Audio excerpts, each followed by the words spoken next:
Hello, everybody. Welcome to DND404. I am your DM, Tony. And with me this week, I only have my familiar, Dan. Dan, why don't you go ahead and introduce yourself? This is actually not our normal podcast. This is Daddy's doing dandy dungeon diving things with Menace Pebblewalker, played by Dan. As Dan today, not the Minotaur you usually know. Yes, we are ours. Well, I'm always myself. Well, No, you're not. Sometimes I. What do you mean I'm not? You play so many different characters. What do you mean you're always yourself? Oh, well, yeah, I wear many masks, but I always. Yeah, I guess you're right. No, you got a point. You got a point, Daniel. You got a point. Yeah, right? I like to think that if my character was a DM, he would just be a happier version of myself now. It's really all D&D is. I'd agree with that. Yeah. Or some people like to play characters that are perhaps a little more miserable than their real life, and they use that as a form of escapism to escape their own problems by living another character's problems. Amazing. So we Am I wrong? We're moving on. We're just doing randomness today. Whatever comes off the cuff. We do not have a topic. With the first topic from me. This is a segment I call Dan's questions. Starting with, can a gnome wield a great sword if he has 20 strength? Thoughts, Tony? Yeah, I hate the rule that because you're considered small, you can't use heavy weapons. It's an absolute bonkers rule, and I hate it. I think it's hilarious. I think it's great. I think a gnome should use a great axe if he has 20 freaking strength, man. So here's my thought on that. Dumb. I don't disagree with you, actually. I truly agree with you, but more so I just have something to add to that. I don't think that heavy should matter with race. I think it should be exactly that. It should be tied to your ability score if you can wield heavy weapons. Absolutely. Yeah, so I think it's very silly that any small creature shouldn't be able to, hold a heavy weapon. If that's your character and they spent their life devoting themselves to working out and being like a bodybuilding gnome, absolutely they should. Yeah, I think that's one thing that the player's handbook should errata is just redefine the heavy attribute, I agree. It's silly. We're playing fantasy. Why is my gnome restricted by a heavy weapon? And on top of that, to caveat, Great Club best weapon. Great Club best weapon. It's an awesome weapon. I do actually love it. Tony and I got into not an argument, but a really silly. There was just a silly debacle where he was playing a little homebrewed dragon race that I made. And he wanted to use a great club, and I was like, "What the? No way he can wield a great club at that size." Because the ruling was heavy, and I was just going off the ruling at the time. Eventually, I sided with Tony, but it just sounded so ridiculous. But I didn't realize that great club is not considered a heavy weapon, even though it's technically the heaviest weapon by math. A great club is really heavy. It's I think it's heavier than a great axe. Oh yeah, it is absurd. not considered a heavy weapon. Yeah. So what I'm going to do in my games moving forward, I think, is I'm going to create my own sheet of how heaviness works on weapons, and your strength modifier will determine what you can and cannot wield, essentially. Yeah, I mean, even I wouldn't even say you have to go that far. I would just eyeball stats. I mean, really. Or if you want to have a definite number in your head, a defined number, where it's if you're a small character, you got 13 strength, which is the prerequisite to be a barbarian, I think, or it might be 12. Don't quote me on that. Right? If you have the prerequisite to be a martial class, then you are strong enough to use a heavy item without the disadvantage. And it's such a dumb debuff too. It's only disadvantage. It's really not that bad. Yeah, truly. Only at level 1 is it bad. Yes, definitely when you don't have the proficiency or any of the ability scores that high. Yeah. I don't know if I completely disagree with you there, but maybe slightly disagree. Truly, this comes down to your table, your game, right? But I think the reason I would like to have a defined number is just so the players aren't thinking too hard about it or getting away with like weirdness. You know, when you have a defined number of like, oh, this is what I need to wield that sword, there's just no questions, there's no hard thinking, no arguments about it. You just know what the rules are from the get-go, you know? When you, Oh, yeah. Yeah. Mm-hmm. So that was the first question I had. I got a couple more. I wrote only like 5. I was gonna put more, but I was like, knowing me and Tony, we're gonna ramble no matter what the question is. Even if it was like, is your favorite color green? You know. Ooh, wait a minute. I just gotta spitball this into the universe. I think what the heavy attribute should be, not be like yes, it's a characteristic of a weapon or item, right? But it should be there as an asterisk for potential bad stuff. Like heavy weapon, right? Like this weapon's heavy. All right, you're in a normal fight, great, good, wonderful. But if you're like, say, swimming, now it has disadvantage in water, or like it sinks better. That's or fun. Like, you know, things that have to do with like gravity, and just like use that heavy I quite like that descriptor as a negative in certain scenarios. I just had to put that out there. Great. No, I love that. All right, next question. Can a skeleton be stabbed? No, and I believe the stat block already answers that question. Yeah. They are immune to piercing or resistant to piercing. Actually, let's get it up real quick, just so we're not like going too far off the cuff, right? Yeah. So for D&D, I mean, I kind of like testing my knowledge. Oh, absolutely. So for D&D 5e, a normal skeleton, roll 20 skeletons. Oh, it actually doesn't have any damage. Immunities is just poison. Yeah, and its vulnerability is bludgeoning. I didn't know bludgeoning. Oh, I did which know only that. proves that great clubs is the best item. Great clubs is the best item. Brings us full if you want me circle. to talk about why, I'll let you know later. But great club is the best weapon. I'm sorry, hands down. My favorite weapon in D&D. I do disagree with that. Let's end on that one. That should be the last thing we talk about, I think. All right, and I will rock your world like a great club over a skeleton's best head. Weapon. Talk about this at the end. / yelling fight between me and Tony. All right, skeleton. Doesn't say anything about slashing and stabbing. Maybe because it's so here. This might be an argument to be had, or like a reason that you could say that could be stabbed. I'm just gonna play devil's advocate for a second, because truly I would just say no, they can't be stabbed or slashed. But the stat block doesn't say so. So to play devil's advocate, you could argue that a skeleton that's living is clearly an undead magical creature.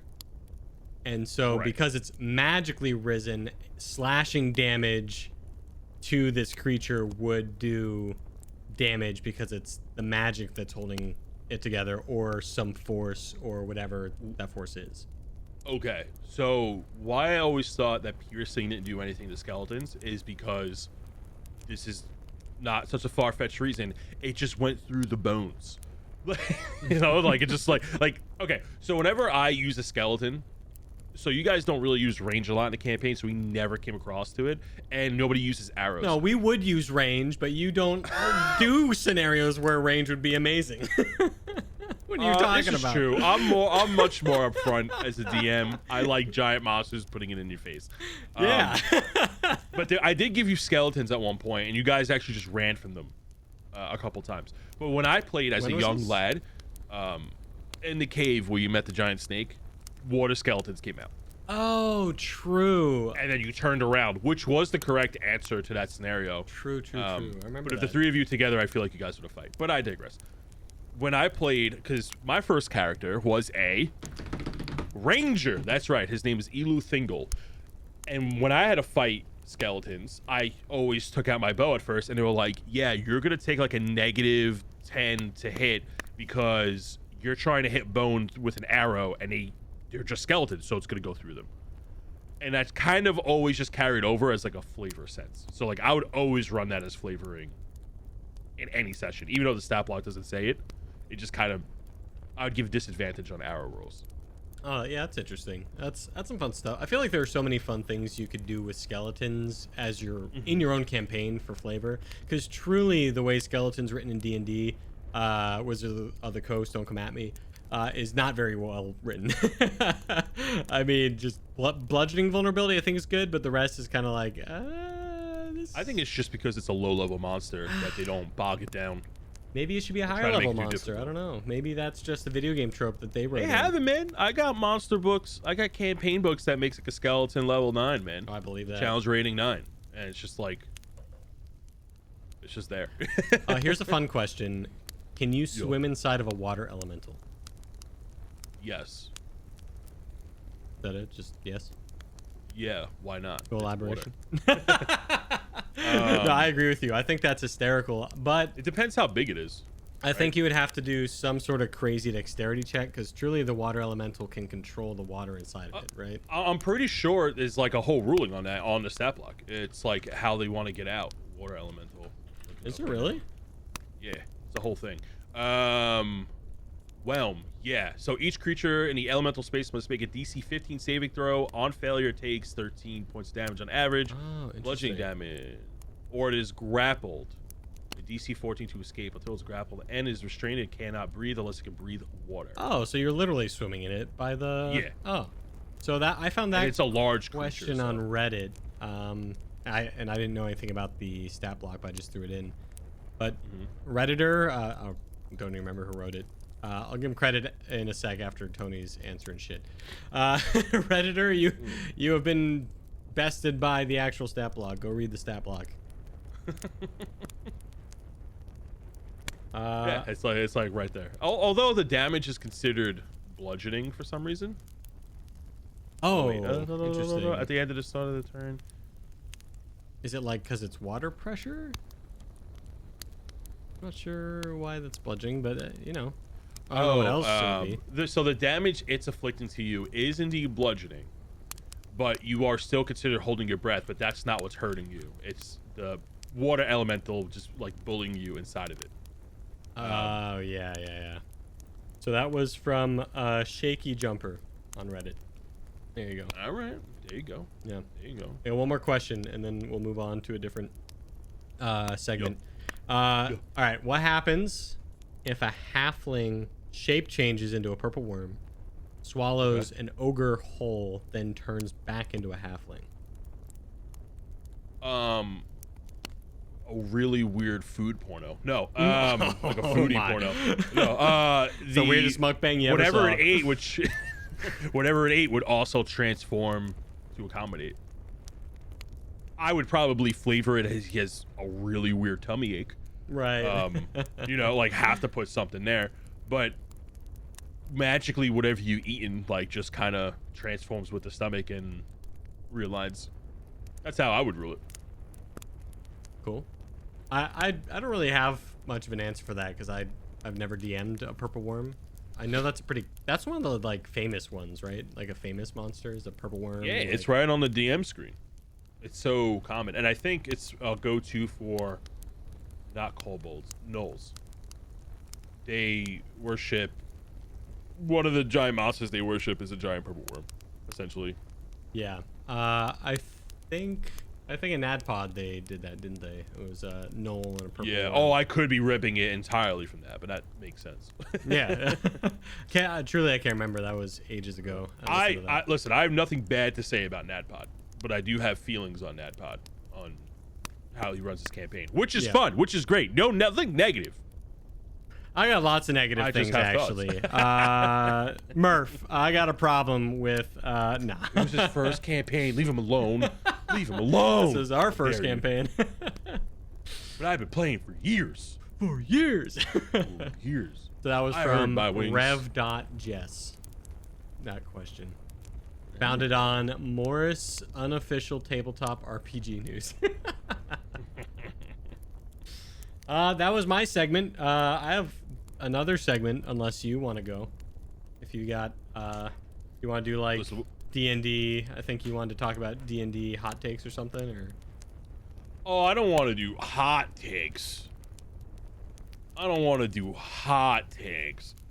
But how dare you mess with my alignment table? No. I mean, I don't really got hot takes per se, and people just get mad when you like show any type of opinion, and this opinion alone might put me in somebody's hit list, but still. Might put you in hot water because it's a What hot head take. I think people on certain social media platforms care about silly things way too much. You know? Oh, And damn you if you make a mistake, and damn you twice if you try to right that wrong. Yeah, I think we've talked about this a little bit on a YouTube video, actually. We talked about how our first... And the TikTok community is amazing. Don't get me wrong. I love a lot of the people on there, and I've had some amazing interactions. But there have been some... I like the people I like, and that's it. That's what I will say about the like the TikTok. people I like. I like the people I like. Yeah, but Don't blow smoke, Dad. Not everyone's great. There are mediocre people, slightly above mediocre people. I wasn't blowing smoke. You just There are beat me people to who the like punch. Rangers. No, they're just... Oh, my gosh. They're just some... No, they're great. Like I said, there's just people who care There about are people that things are way too trying to much. argue for the sake to argue and don't what is it? actually care about the opinion they have. What's the term you taught me that I just love because it just makes so much sense? What is it? What is it? It's just gonna roll off my God. tongue. I know what the word is, but I want you to I love say this it. word. Virtue signaling? Yep, that's the word. Yeah. Proud of you for But, remembering. Listen, we're gonna get into something we don't want to get into. Yeah. Yeah. You know who you are. You know who you are. A segment I wanted to do was just experimenting with funny voices, maybe showing off some of the funny voices we've been practicing. Okay, I'm down. That could be fun. I'll start, and I was actually doing this before we started. I thought it would just be fun if I ever I think this would be a voice I would use if I guest starred on someone's podcast. Maybe I'll do it in my cousin's podcast. It'd be just if I did like a dumber character. Excuse me, is this how you portray me live on our own show? We've already talked about this. Why are you acting so Brutes? innocent like we already haven't my talked God. about this on the podcast? You're gonna guitar hero me. You're gonna. So if I played a dumb character, I would love to use this voice, just like this really aloof. Maybe I don't know who it would be, but this aloof, like really dangerous. Not a warlock, a sorcerer. I think who's like truly dangerous, but is just stupid, and you don't realize. And I really wanted to talk like this, you know. So I kind of want to go on this adventure because snack. I can't remember why I was going on the adventure, but I thought it'd be fun to hang out with you guys and I don't know, do cave stuff where you go and fight monsters. So that's one voice. It works because sorcerers are charisma-based characters. Yes, and they don't need any intelligence. You know exactly where I was going with that. Yeah. Oh man, my favorite class is wizard. However, in real life, if I was anything magical based, it would probably be sorcerer because I am just not intelligent enough on any level to be an actual wizard. And I would need to rely on my charisma. Yeah. So whenever I play a wizard, I keep a thesaurus up next to me just to say big words. So how does that relate to your voice that you're about to share? My voice acting is terrible. You know this by now. Listen, you're a far better voice actor than I am, and you have this range. My range is the hot dog stand at the end of the block in Brooklyn. Okay, like it doesn't go much farther than that. Every voice I make just sounds like another fucking goon from Brooklyn. See, you're just deflecting from my question though, which was what voices have you been practicing that you want to demo for us now? So behind the screen moment, I don't practice voices at all. I just whatever happens in the role play. You practice voices. I practiced one and I completely forgot it. I don't know the voice. even if I try to do the voice now, it's just gonna sound like me talking normally because it's just. I know what you should do. Give us the rat voice real quick, the mouse voice. Oh, the mouse voice. Yeah, dude. I won't lie to you. I did discover this voice randomly. I didn't realize I could do this voice. Since my rocks dropped. So. I don't even know if I could do that voice. Whoa, I'm a mouse. It's kind of crazy in here. I just want to eat cheese. See, I got some range, but there are voices you do that I could never do. Eventually, when I introduce a cranky old wizard to you guys, or when I play one, oh, maybe. I was thinking about like maybe he's like a turtle wizard or like a really old cobalt wizard, where I give him this voice and be like, "I'm a great and powerful wizard. I have many magical books." Oh my god, one of my buddies IRL does a voice like that. He's in my college campaign that I'm running right now, and he's playing a gnome wizard because he's like, that sounds stupid, and that is exactly what I'm about. And he has that kind of voice like, I'm a powerful wizard, and I'm here to sit in this hat and throw bricks and hit people with my 7-iron. It reminds me of like a really enthusiastic pastor. And I will call upon the elements of my home, and I will burn you down with the biggest fireball. It's a bullywug pastor. No, bullywug is very whiny. And I will cause down a great rain of lightning upon you. That's a bullywug. Interesting. I've already talked about this. The next campaign we do, if we do another campaign, I want to play this Cajun artificer. Yeah. I hate how you say artificer. It's artificer. Well, you're literally wrong. It's artificer. But you can It's hate artificer. it if you... No, it's literally pronounced artificer. How is it pronounced artificer? Can't even say it. Artificer. That sounds so much better on your tongue. What are you talking about? No, it doesn't. Artificer. You're stopping. It's an artificer. Artificer rolls right off. I will the die tongue. on this hill. Not only Artifact, are you artificer, legitimately wrong, Google Translate it or look it up. The class is based off artifacts. So artificer. Artificer is weird. No, it's not. It rolls off. Artificer. You're putting a period in the middle of the goddamn word. Look it up right now. Google it. Who? Me and so many people say artificer. Oh, so many people, because the masses in D&D have never been wrong. No, get the fuck out of here, bro. Artificer. Artificer. And then we'll put it into Google Speech. Fuck you, Google. A skilled craftsman or inventor, an artificer. Comes from the British military. Oh, it's British? Oh, okay, that makes sense. I guess that makes sense. They fucking can't even spell the word color right. Okay, yeah, this is you there. Okay, all right. Oh, God. But anyways, yeah, I'm gonna play a Cajun artificer. It was like a swamp accent, you know? Yeah. Yeah. Like a bayou? Yeah, exactly. Hey, Sherry, I live down in the bayou, and thought I'd go and get myself a bit of gumbo. If you know what I'm saying, I thought it's about time we rumble and get this thing going.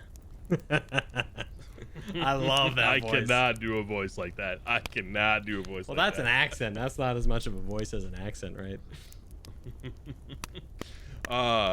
It just reminds me of a movie I can't think of where it's like, yeah, man, Rasta. Like that's like the response. Why does that remind you of that? It's like I don't know what movie that's from. I just remember that one line of somebody trying to do a Jamaican accent. Oh, of someone trying to do an accent. Yeah. Like doing it terribly, right? Yeah. Yeah, I'm Jamaican, man. Oh, God. Yeah. Don't hate us. Don't hate us. Please don't hate us. No, please. We're joking. We're joking. I love that accent too. It's like I really wish I do that with my voice. Oh, Maybe doing I'll it take properly, vocal yeah. lessons. Oh, you Yeah. should. That's what Alec was thinking of doing. He was thinking of doing some like accent lessons. Yeah, he did. He did. Which I think you Well, should. like, That'd be go- awesome. Would definitely spice up the game. But other voices, like I'm trying to get the BBEG voice down. I'm not going to tease that because I want it to be new. However, it'll probably just be me talking really deep on some level. You know, okay. Actually, I lied. I have been working on a voice. It's that voice I've been working on when the time comes for you guys to meet the BBEG and not be cryptic with him. Gotcha. You know, maybe in another 30 episodes or so. Cool. So, how do you pronounce Aarakocra? How do you pronounce that one? I lost track in the middle of that spelling. Can you do it again? How about I send it to you on the Discord? Yeah, send so it to me. you don't. You said AA, and my mind went immediately to RP. The winged race, my lord. Aarakocra? Oh, we say that the same. Aarakocra. I think a lot of people say Aarakocra? Aarakocra, is what it's technically pronounced. Aarakocra. There's no H though. There is an H. No, I mean, there isn't an H. I was looking at the phonetics. There is not an H. So yeah, Aarakocra. Aarakocra, yeah. Yeah. Arachakra. Arachakra. Which I just have to say, I'm not afraid of you guys flying. When you guys talked about why I didn't want you guys to play this race, it's just because first-time players shouldn't use flight because it takes a lot of the whimsy out of the game for first-time fantasy players. That's it. It's the only reason why I didn't want you guys to be them. That's it. Listen, that's an opinion. Your table. You play it how you want. Don't listen to this schmuck. Okay, play it how you want. Whoa, that's a hard S, bro. Come on, dude. Chill with the language. How do you My pronounce God. this word? Big. B-B-E-G. Big. So that's an argument on TikTok apparently. People swear by this and they will die on this hill as well. They swear you're supposed to pronounce it bebeg or bebeg. Beg. Bebeg, I I think. beg you to stop because that's terrible. That's a terrible way to say it. I agree. Jeez. BBEG just sounds better. I don't know. I don't know. Yeah, no, I will never I don't say know why. that I as just an like that actual word. better. Or big. Big. It's big. I didn't even know that term until TikTok, to be honest with you. Whenever I played D&D, the villain was never referred to as the BBEG. Never. Really? When I played in my home games. Only when the doors have opened. These saloon doors have flapped in my face have I ever heard that term. And I was like, oh, okay, it makes sense. But I never used it before. Big, bad, evil guy. For anyone that doesn't know what we're talking about. Beg. It's called beg. Shut up. Leave my table. Oh my. You're gonna leave my table. Leave my table. So we found out on today's Coming out. podcast that Tony There's is a a voice for you. gatekeeper. Gates should be kept because without gatekeepers, monsters would just walk into your cities, pillage your towns, kill the innocents. Why does everyone hate gatekeepers? They are the best. They keep your city safe. I keep your city safe. Yeah, but that's a voice, you know. Do it again. Oh, that one, my doomsayer. Oh, the people, they're coming in. They are pillaging our town, stealing our soda, watering our bread. Sogginess everywhere. No, How do you feel whiny about D&D player? How do you feel about Goblin? What do you mean? Like, what's the question? Like, what I feel about the race overall? Goblin, these nuts. Oh, Dan, we are going down. We are stooping down to these levels, huh? Really digging down. You son of a bitch. I'm going to get you when you least expect it. It's not even going to be on the podcast. It's going to be like when you're at your worst in life. And when you need a hand to pick you up from the dirt, I'm going to yoink it away when you need it most. What's that monster that like turns into other shit? Now, I don't know if it's a trap or not. I don't even want to... What's the famous one No. that's like chests turn into? No, fuck you. No, you're gonna be like, mimic these nuts. Yeah, No, fuck you. Well, yeah, you got me. You could be like, mimic these nuts, you son of a bitch. Get out of my podcast, you bitch. Have you ever heard of Ligma? Oh god. That's what I should have added at the end of my joke. I'm so funny. I'm so funny. Do you have anything else to talk about? I only have one more thing on my list, and that's Well, let's go through it and then thing. we'll see what happens because no. This is the last item on my list, and it's what we should end on. the Great Club. Yeah, which is not the best. No, one. okay, well, we will hold that off. You really took me for a shock and a turn and aloof when you said Dan's segment. Wait, so what it's did really you great. just say? A shock and a turn shock. and aloof. Yeah. What does that mean? Like you are aloof? I am aloof. I am aloofed. I have been aloofed. It sounded like you're. Bamboozled. It sounded hoodwinked. like someone who is trying to say like you threw me through a loop, but didn't know how to actually say it. No, the term is aloof. Oh God. Wait, hold on. Wait, Oh, hold no. on. Hold on. This is like to make ends meet argument all over again. Wait. You threw What me. is the proper? Yeah. What is it? What's the phrase? You threw me aloof. You threw me You what? threw me aloof. Aloof. Through a A-L-O-O-F. loop. No, that's Yes. not the term. That's so dumb. That's so straightforward. That's what it means when someone surprised you. Yeah. With the point. It's I someone. thought it was aloof. Oh my God. Oh my God. Oh, So- I am my. I need to start saying that. That's hysterical. Oh I man, am you my just threw me a father's loop. son. Holy shit.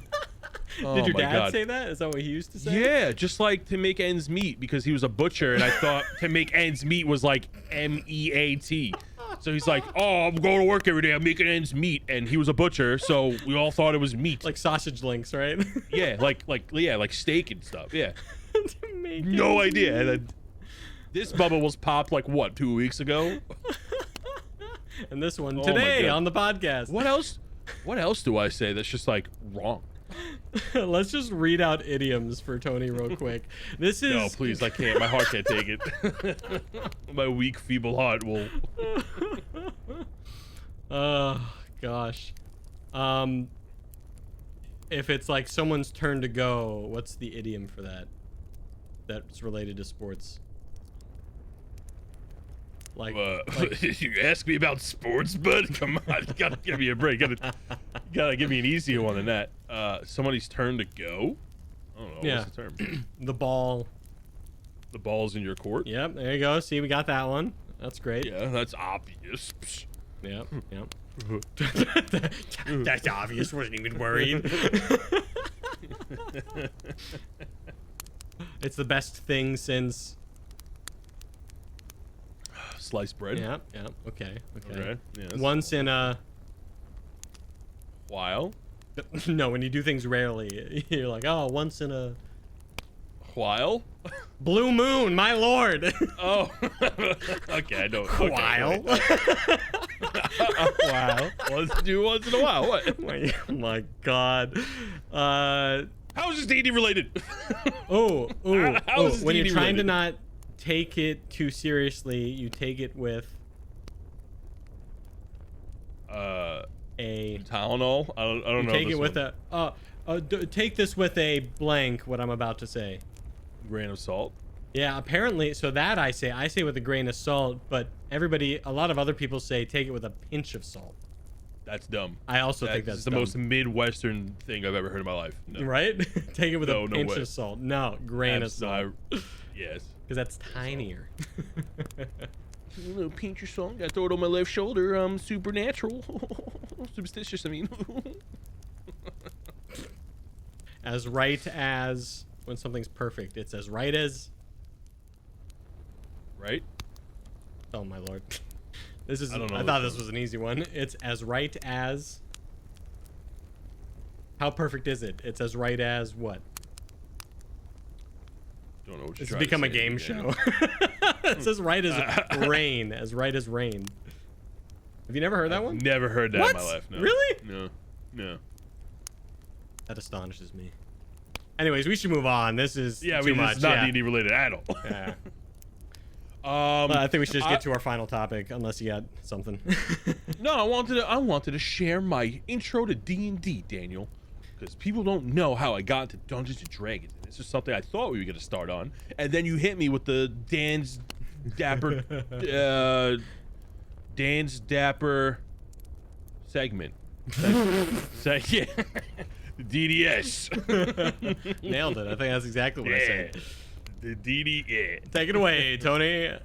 Okay, so I think it's great because, especially now, because I've been watching Stranger Things season 4, because it dropped like 3 days ago from where we're recording this, and they're talking about how like D&D is based around like satanic cults and there's like all this propaganda against it. I'm like, I know that's true because I have lived through that. When I was a young wee lad and I got into D&D, I was a kid who did not, shocking information right here, I did not like to read. I was not a book person. So one day I started coming home with books and my mother's like, what are you doing? I'm like, oh, just reading. She goes, okay, that's nice. Wait a minute. Hold on. What are you reading? And she saw I had all these Dungeons and Dragons books and she flipped out. She was like, you can't play that game. It's satanic. You're worshiping the devil. You're gonna bring spirits into this home. You're gonna bring evil spirits home. You're gonna summon all these demons. And I'm like, what? She goes, I don't want you playing games with demons. And you want to know what my response was? My response was, Mom, you literally bought me a game named Diablo last week. What is a better response than that? I'm like, and she goes, what? No, I did. I'm like, yes, you did. Ma, I'm 12. I can't buy my own video games yet. Like, I don't have an income. You bought me this game. And it's like, what do you do in that game? I'm like, kill Satan. And what do you do when you play D&D? I mean, probably eventually kill Satan. About the same. Yeah, about the same. So I used to have to sneak off and play Dungeons and Dragons. I used to have to sneak across the block and go to my friend's house where I played with a varying age group, all the way from my little self from 12, 13 years old to like, I think the oldest member was like 38, because it was like a cousin who was the DM, and it was actually my friend's sister's boyfriend. They were older. So I used to have to sneak off, and I had all these notebooks and my characters in it, and my mother found my stash one day, and holy shit. Stash. The rain of pain I felt that day. My bottom was red. And now... See, most parents find a different stash, but for you it was... Yeah, parents find like weed, beer, porn. They found Dungeons and Dragons. They found reading material. And they flipped out on me. And it's like, it's so nonchalant now. Like, my parents are totally chill with everything I do. I done far things way worse than Dungeons and Dragons in my life. Oh God, worse than Dungeons and Dragons? Yeah, Pathfinder. Ah! And yeah, and I told my mom, I was like, yeah, you know what, we do a Dungeons and Dragons podcast. She goes, you're 30. What are you doing with your life? You have a child. I'm like, man, come on, shucks, man, come on. They kicked a rock. I kicked a rock. Yeah, that's my little intro to D&D story. I'm sure there's more in there if we wanted me to dig up on it, but yeah, I just thought it was so funny that I lived through that propaganda. Like, my mother thought I was like using a Ouija board and doing seances. That's pretty crazy. Yeah, think it back, like that would have been sick gameplay. Imagine your DM just brings a whole Ouija board to a session. That's fucking dope. I would ride the shit out of that. This is probably how I get haunted with ghosts, but still. Are you doing okay, Tony? I've been better. I just want to throw it in there. I just want to check. You know, I'm your friend, so. Yeah, I'm all right.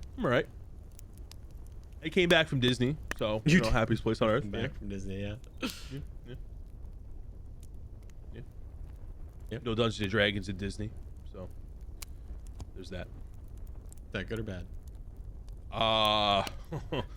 Man, I mean, I was just thinking about the freaking podcast the entire time, to be honest with you. Outside of having an amazing time, I was like, when I wasn't having an amazing time and I was eating my ice cream cone with my little propeller spinny rainbow hat, I was thinking about Dungeons and Dragons. What are the odds with Dungeons and Dragons popularity that Disney would try and like buy it and like add it to the park? Holy shit.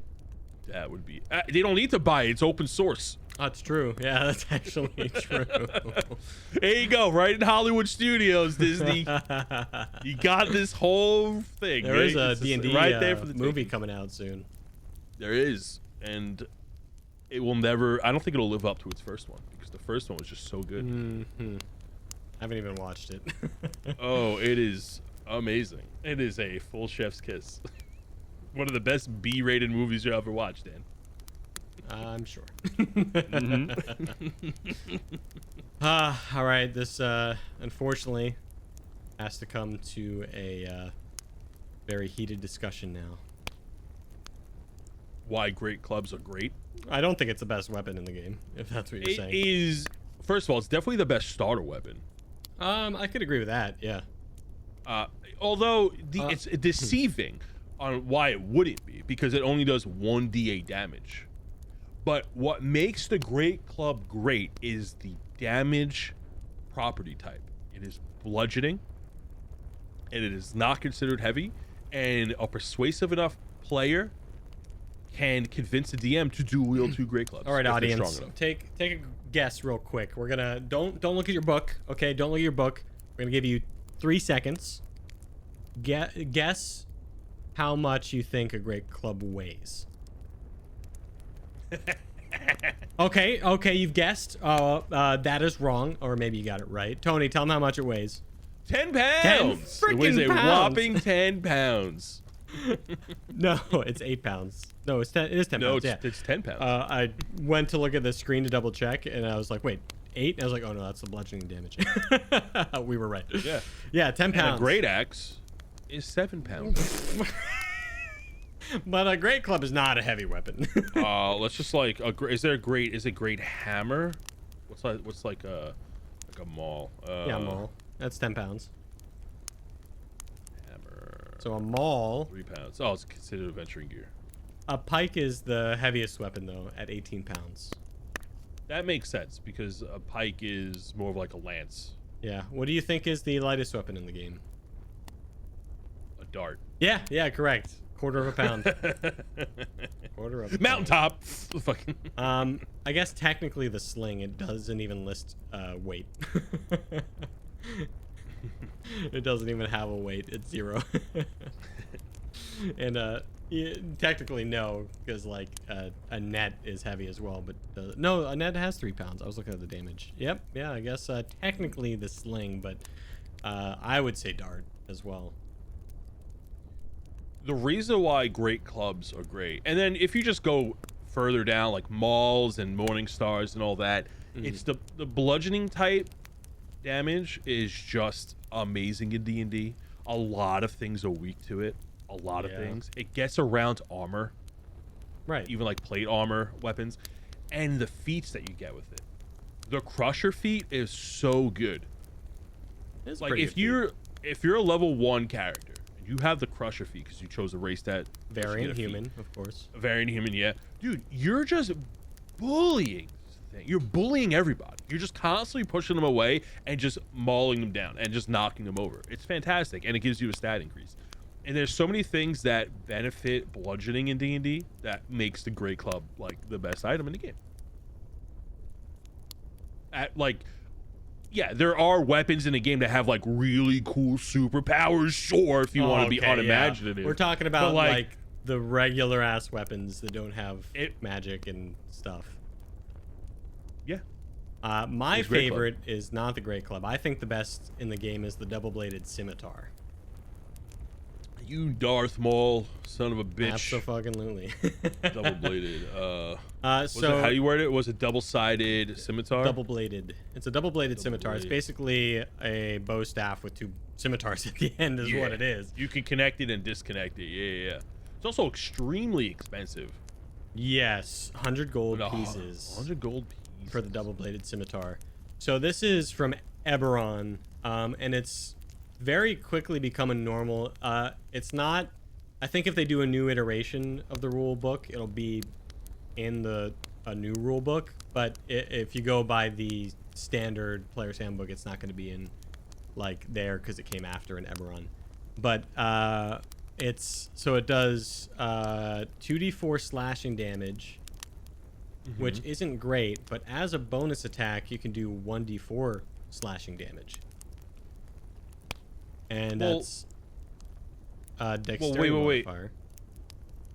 Right, but it's not. But that's instead of 2d4. So this is why I don't like it, because the verbiage on the double under the special property is if you'd attack with a double-bladed scimitar as part of the attack action, you can use a bonus action immediately after to make another melee attack. This attack does 1d4 slashing damage on hit. Oh, never mind. I read that wrong. Yep. Yeah, so you're doing.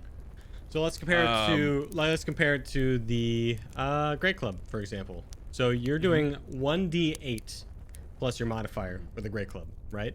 So the minimum is 1, and you could just get a 1 with your modifier.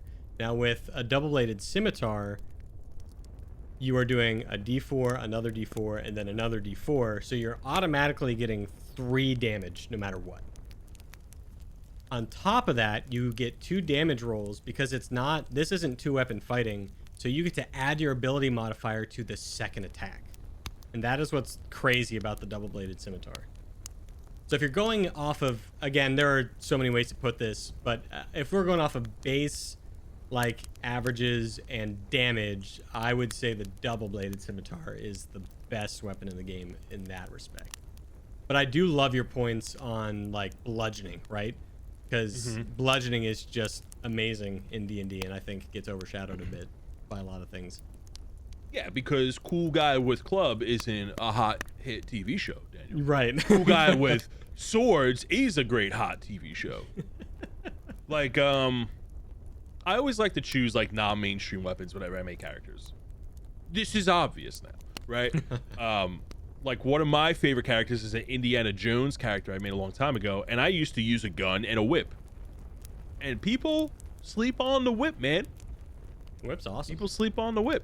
Whip is great. That reach property, is great, and it's a little kinky too.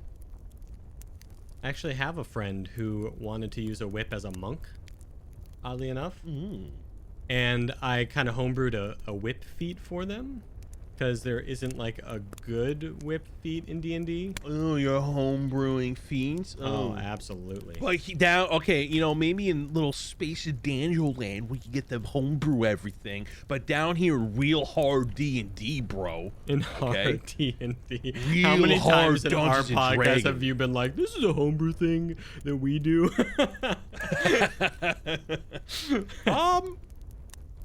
Enough. It's not game breaking, Although I'm about to switch the potion rule back to being a main action because you guys are getting away with bonkers shit. Yeah, so you do it slightly differently for me. So when I do it, the bonus action is like a sloppy action. So when you drink something magical as a bonus action, it's sloppy. You don't get the automatic modifiers from it, and you get less added in. Like you're like throwing it back as you're running and you're spilling some, It's very chaotically evil of you. Oh yes. See, a kind DM would just let you get the full benefit. You are the least kind you DM. You can't even talk. What? So you get the fuck out of here, bro. I'm a very kind DM. Take it back. Oh, never. Take it back, or else. Nah, I'm gonna let this fester. I'm making a note. I'm gonna make a note to kill Minas early. Yep, I knew it. But double-bladed scimitar, that's my favorite weapon in the game. Super cool. I have a character with it. Man, you hot topic son of a bitch. You're gonna hit me with like a special weapon. To start with a double-bladed scimitar is such a specific awesome. niche type of character. I don't even know how you would start off with it outside of just having the gold to buy it, because I don't think you could choose it. It's fantasy. Don't I fucking hate that fucking excuse. It's fantasy. Yes. My homebrew, my DM won't let me use a double-bladed scimitar to recreate my favorite Darth Maul Star Wars character in fantasy setting. See, he's a gatekeeper. My DM is my DM's a bully. My DM's a bully. Oh, I truly believe though, if you wouldn't allow someone to use double bladed scimitar, you got something wrong with you. If you, I mean, I would well, if like they gave me a good character. yeah, exactly. It has to be a good character, and it has to be. Here's the problem I would have with it, right? If you have a DM, and this is where it gets problematic, is if the DM is like, you're actually not in an Asian territory, so you can't, and they're like doing like weird racist shit. That's not okay, But if they told you beforehand, yeah, but if they told you beforehand, like, hey, this is where these weapons would often be located in this world, and beforehand, that's okay. But if they just sling that on you and they're like, actually, I think that's like, why? You're not my rendition of ancient China, so I don't know how you would have that weapon. Man, you can't use guns in D&D because it's fantasy setting. Fun fact, Tony does not like guns in D&D. Well, wait, no, this goes back to the whole fly thing. Guns get around a lot of issues in D&D. I like guns. It's going to happen in the campaign. You're gonna get hit with a big bazooka eventually. A big bazooka. Oh, so it's only when the DM goes that they're allowed to use guns. I see how. I'm a great and powerful DM. I control your fate. No, oh gosh. Tweet at us though. Hashtag DND404. Which is better, double-bladed scimitar or the Great Club? Bro, you go bonk, dude. Or do you have a better weapon? A weapon you like better that's on the regular side. Don't open those floodgates. Don't open those floodgates. No, I'm opening them. I think short bow is the best. I think short sword is the best. I think long sword is the best. Dude, great sword. I don't know if I want to be at your Technically, table great anymore. sword. Bro, technically, great sword is the most meta weapon you could start with because it's the most to start with, efficient. Yeah. It's the most efficient weapon for your exact reasons of why you want to metagame with a double-bladed scimitar. Metagame? Yeah. What's metagaming about? You hit me with the... Oh my god. I'm kidding. I know exactly why. I literally... The lowest amount of damage you can do without modifiers is 3. Because you're rolling 3 dice, okay? And these dice have a lot less numbers, yep. Okay? It was a definition of metagaming, I know. I know. It's awesome. But welcome to our show. My boy Qui-Gon Jinn doesn't hold a fucking candle to Darth Maul. You're just gonna have to deal with that in my game, okay? I think that's my favorite voice, is the whiny player. Absolutely, yeah. Is the cringy gamer, yeah. Cringy gamer, yeah. It's funny that you said whiny gamer, even though you're doing a whiny DM. I was just doing a whiny player. I thought you were saying I won't allow it in my game. I must have missed your word. Oh, I guess that's it. It goes both ways. I fucking hate DMs. I fucking hate players. It goes both ways. I am a D&D, Some people are by D&D. They like to go both ways, but I am a D&D. You want to know the type of people I hate in D&D? Okay. And I'll say this is what we're ending on. People who openly hate 4th edition. Is it trash? Absolutely, but that's what makes it good. Like, it ages like fine wine. When it released, it was like, what the fuck am I looking at, right? But like, now that 5e's there, I like 4e a lot because of how bad it is. It actually has some really cool traits in it, like racial, like race advancements, like race subclasses. That's dope. I don't know why that's not in 5e. That's like a oversight. And I guarantee you in 5.5 they're gonna bring that back.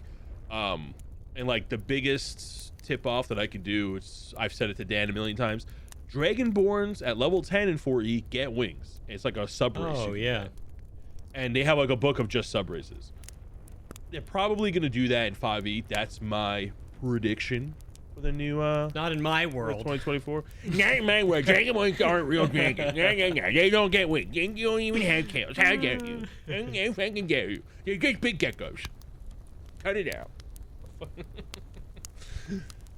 Oh, you good capping this off? Say that sentence again, and then You good I think capping yes. this off? But capping off. Sorry, just when I know I just made a fire banger, I tend to lean back, stretch, and rub my nipples. Oh no, we don't want to end on that imagery, my lord. Capping this off. Listen, I have a photo shoot of myself wearing flannel with a whole lot of chest hair sticking out in front of a Christmas tree. That'll just drive you wild. Uh-huh. Things I didn't need This to episode know. is taken a Oh, you know wild turn. we should end on so there are two ways to spell D&D, right? So the first two letters, which way do you spell it? Wait, what? With the symbol, or which way do you spell it? The first two letters. It's D&D. No. Oh my god, dude, what is our podcast is literally not that, and you're saying you like that one better? Yes. Yes, 100%. Yeah, we have DND404, but I'm pretty sure we landed on that for SEO sake. How is Like, that just- SEO? No, I get it. It's a letter. Ampersand is kind of weird. People do search that though. I feel What, like with the ampersand? yeah. Well, you can't use ampersand in hashtags. Doesn't exist. The hashtag will blow up. Oh well, yeah. Doesn't work. I know that. It doesn't work. So That's why in hashtag. Yeah, that's why we did it, because hashtag DND404. You know, tweet us. Oh, yeah. I mean, I don't. So whenever I make a D&D post, when I talk about D&D, I say D&D. When I talk about us, I say DND404. Yep. So yeah. Although, does D&D in our title really mean Dungeons and Dragons, or does it mean dudes and dudes? That's what I think it means. Yeah, tell us what you think D&D in our D&D 404 means. Yeah, yes. What does D&D mean in our brand? Wrong answers only. Yeah. Yes, actually, yes, please. Oh, that's amazing. All And right. if you say dicks and dicks, I will laugh. So, just say no. I will. D&Deez nuts. Am I right? Get out of my table. I hate you.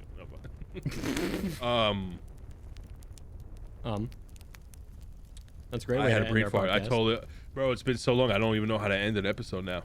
You're just stalling because you want us to end right on an hour. That's not true. I knew it. And we're gonna I knew end it, it, bro. You just want to Bro, be I'm a totally fancy not trying hour on to the be. dot. You No, okay? I'm not. No, I'm not. I'm definitely not trying to do that. I'm definitely not trying to burn 3 minutes and 7 seconds to try to get us to a full minute. All right, it's not happening like that. First of all, you can't even do math. That was not even the This amount is of a time known left. fact. Shiny math rock do math for me. When doing damage, I go up. I don't go down. Anyways, it was great having y'all. We'll see you on the next episode. It'll be out next week. I don't think we even said why we had this episode this No, we week. didn't. No, we didn't. So Memorial Day. Okay, bye. It's time to thank the supporters of our show, starting with Sidgwick College alumni Ulrich Shieldust. Many of you may not know this, but when Ulrich isn't working at the Forge or playing cards with Leslie, he likes to volunteer his time teaching children at the local orphanage how to smith. His good friend Ched works there, and he can't wait to catch up with him on his next visit. Next are Humbrea's heroes. Pascal Elliott, aka Charcoal Darts, is a wild magic painter and character artist for D&D 404. She took on a new student recently. As crazy as it sounds, a giant snake approached her with a newfound passion for illustrations. Unfortunately, she had to ask the snake to leave after mistaking several mouse paintings for the real thing. Next is Man with Glass, famous glassblower gone rogue. Many alchemists have found their laboratory equipment replaced with comically small versions of themselves. Everyone suspects Man with Glass and are getting the pitchforks ready as we speak. Run, Man with Glass, while you can! Now Artemis, a great fighter and bouncer of the Kambuki fighting pits.